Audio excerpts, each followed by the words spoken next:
Las Poquianchis, historia real.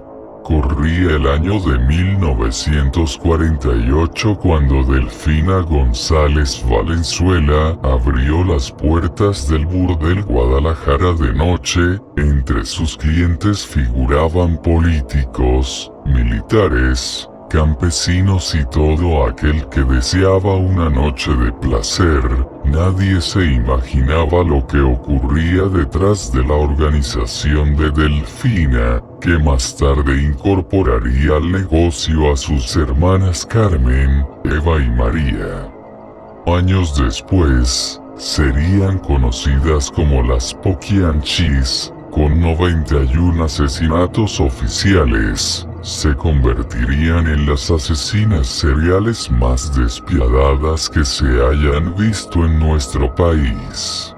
La cruel y escalofriante historia comenzó en San Juan de los Lagos, Jalisco.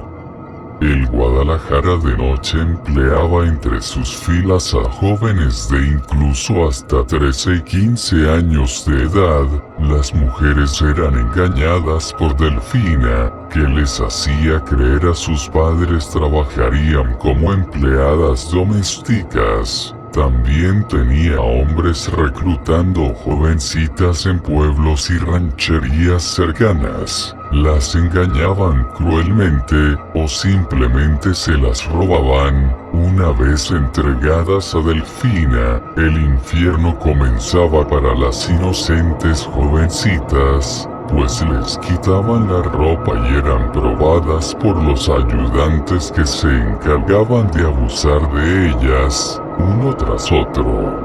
Al poco tiempo abrieron las puertas de su segundo burdel llamado con el mismo nombre Guadalajara de noche en San Francisco del Rincón. Las hermanas de Delfina eran las encargadas de la administración del dinero y del suministro de la comida. Se cuenta que las jóvenes eran alimentadas con 5 tortillas y un plato de frijoles al día. Los negocios de prostitución iban viento en popa, y entonces encontraron un local en León, Guanajuato, conocido como el Poquianchis, al cual le cambiaron nombre a la Barca de Oro, pero la gente continuaba llamándolo Poquianchis, mismo sobrenombre por el que serían conocidas las hermanas entre la sociedad. En el año de 1962 los burdeles y cantinas de León fueron prohibidos por el gobierno en Guanajuato, así que las Poquianchis solo se quedarían con el burdel, el Guadalajara de noche, ofreciendo a militares servicios gratis a cambio de protección para el burdel.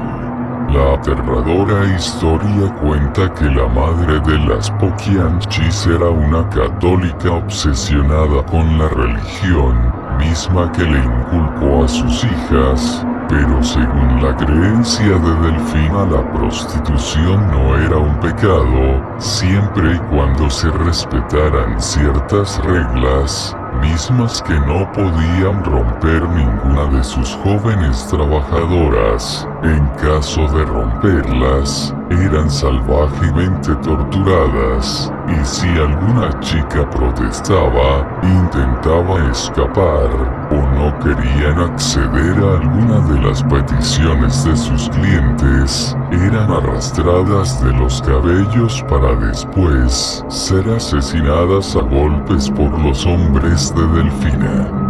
Las Poquianchis nunca asesinaban directamente a sus trabajadoras, pues era considerado para ellas pecado. Delfina y sus hermanas consideraban que al cumplir los 25 años, las mujeres ya eran viejas y ya no les funcionaban. Entonces las entregaban al verdugo, quien era uno de sus hombres, para que las encerrara en los cuartos del rancho. Las chicas se quedaban sin comer, las pateaban y golpeaban con una tabla de madera. Una vez que quedaban inconscientes e indefensas, el verdugo las sacaba del cuarto, para enterrarlas aún con vida en una zona del rancho. También si alguna de las chicas se embarazaba, las obligaban a abortar. Se presume que los fetos eran metidos en botellas para después desaparecerlos. El 12 de enero de 1964 el infierno del cautiverio de las Poquianchis fue denunciado a las autoridades por una joven que logró escapar. El rumor se comenzó a correr de forma inmediata y aunque Delfina y sus hermanas negaron los cargos, los agentes judiciales encontraron 90 cuerpos de mujeres enterrados, fetos en descomposición y huesos por todo el rancho. Esta vez no hubo nada que pudiera ayudar a las Poquianchis, quienes fueron sentenciadas a 40 años de prisión. El 17 de octubre de 1978 Delfina murió de 56 años a causa de un recipiente de cemento que cayó en su cabeza mientras unos albañiles hacían arreglos en una de las celdas. Carmen falleció en su celda en noviembre de 1984 a causa de un cáncer hepático. María de Jesús salió de la cárcel y nunca se volvió a saber de ella. Eva, quien había dejado el negocio de sus hermanas, fue arrestada en Matamoros y terminó sus días en un manicomio. Se han dicho muchos rumores acerca del caso de las Poquianchis. Algunos hablan de rituales satánicos, otros que obligaban a sus jovencitas a mantener actos de zoofilia, entre otras cosas.